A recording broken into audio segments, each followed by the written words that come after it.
ایک بادشاہ تھا. بادشاہ جو ہوتے تھے ان کے اپنے اپنے مزاج ہوتے تھے. اس بادشاہ نے 4 5 6 کتے رکھے ہوئے تھے اور کتے بڑے بڑے کتے تھے اور بڑے وہ خونخوار کتے تھے, چیر پھاڑ کھا جاتے تھے, شیر جتنے ان کے قد تھے. بادشاہ تھوڑا سا کسی آدمی سے ناراض ہوتا نا تو ایک بہت بڑے پنجرے کے اندر ایک بہت بڑا سلاخوں کا گھر اس نے بنایا ہوا تھا. اس میں کتے ہوتے تھے اور کتے کو جب باندھ کے رکھا جاتا ہے تو زیادہ زہریلا ہو جاتا ہے, وہ زیادہ اس کے اندر کرواہٹ آتی ہے, زیادہ کاٹتا ہے. اس نے قید کیے ہوئے تھے. کتے تو بڑے زہریلے تھے. جس آدمی سے بادشاہ تھوڑا سا ناراض ہوتا نا تو وہ کتے کے آگے اس آدمی کو ڈالتا, کتے اس کو چیر پھاڑ کے کھا جاتے. یہ سزا تھی, لوگوں کو پتا تھا. بادشاہ کے وزیر نے بڑی خدمت کی بادشاہ کی, 35 سال تک نوکری کی. لیکن ہر سورج نے غروب تو نہیں ہوتا ہے نا, ہر چاند نے ڈھلنا بھی ہوتا ہے. اب بوڑھا ہونے لگا, وہ جو مضبوط حافظہ تھا وہ کمزور ہونے لگا, ہلکی ہلکی غلطی. بادشاہ مزاج کا بادشاہ تھا, نہیں سمجھ میں آیا تو میں نے کہا کہ لوگ کہتے ہیں ہمیں کم پیارا ہے, چم نہیں. تو رشتہ وفا کا تھا ہی نہیں.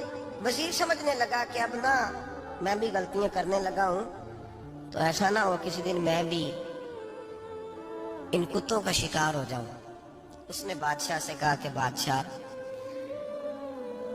مجھے آہستہ آہستہ معذرت کرنے لگا, قدم ہٹانے لگا کہ مجھے چھٹی دے دی جائے, اب میں بوڑھا ہو گیا ہوں. لیکن اس نے کہا نہیں نہیں, جب تک میری طبیعت نہیں مانتی تم نہیں جا سکتے. مطلق العنان لوگ تھے. وزیر خاموش ہو گیا, پریشان رہنے لگا. غلطی ہو گئی ہے تو پھینک دے گا. ایک تجویز اس کے ذہن میں آئی.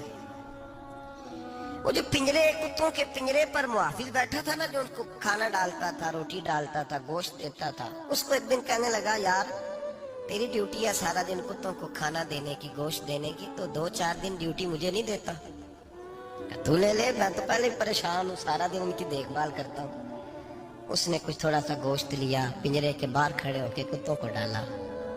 اگلے دن تھوڑی روٹیاں لے آیا, کتوں کو ڈالی.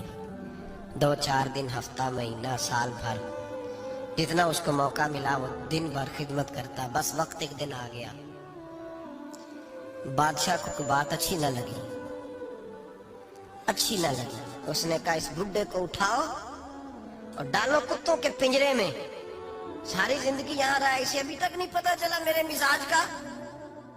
جب اٹھا کے پنجرے میں ڈالا نا تو بجائے اس کے کہ کتے اسے کاٹ کھاتے, وہ اس کے پیر چومنے لگے. وہ پیر چومنے لگے, ہاتھ چومنے لگے, چاٹنے لگے. تو بادشاہ سامنے کھڑا تھا نظارہ دیکھنے کو کہ چیر پھاڑ کرتے تو خوش ہوا کرتا تھا. خونخوار درندے جیسی اس کی طبیعت ہو گئی. جب دیکھا پیار کر رہے ہیں تو بادشاہ وزیر سے کہنے لگا یہ کیا ہے؟ تو وزیر رو پڑا, کہنے لگا تو سیاستدان تھا تو میں بھی سیاستدان تھا, ساری زندگی سیاست کی لیکن دنیا داروں کے ساتھ رہا تو انجام یہ ہوا کہ مجھے اس پنجرے میں ڈال دیا گیا. دیکھ تو بہت بڑا سیانہ تھا اور میں بھی سمجھدار تھا, وزیر رہا, لیکن ہمارا روح کا رشتہ نہ بن سکا. ارے ہم سے تو یہ کتے ہی اچھے نکلے. تیری 40 35 سال خدمت کی تو نے کتوں کے آگے ڈال دیا. انہیں تو چند مہینے روٹی ڈالی ہے, میرے وفادار ہو گئے. چند مہینے روٹی, جنہ تنا وچ عشق نہ رچیا کتے نہ تھی چنگے. جنہ تنا وچ عشق نہ رچیا کتے نہ تھی چنگے. مالک دے کر راکھی کر دے سافر بھوکے ننگے. اور بابا بلے شاہ صاحب فرماتے ہیں تو راتی جاگے تے شیخ صدا میں, راتی جاگ دے کتے تے تیتھوں اتے مالک دا در مول نہ چھڑ دے.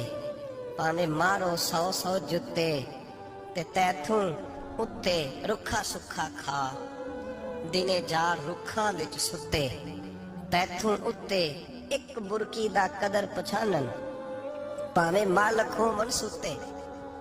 ایک برکی دا اوپر کھڑے ہو کے کام نہیں کرانا پڑتا کہ میں کھڑا رہوں گا تو کام صحیح ہوگا, جاؤں گا تو نہ.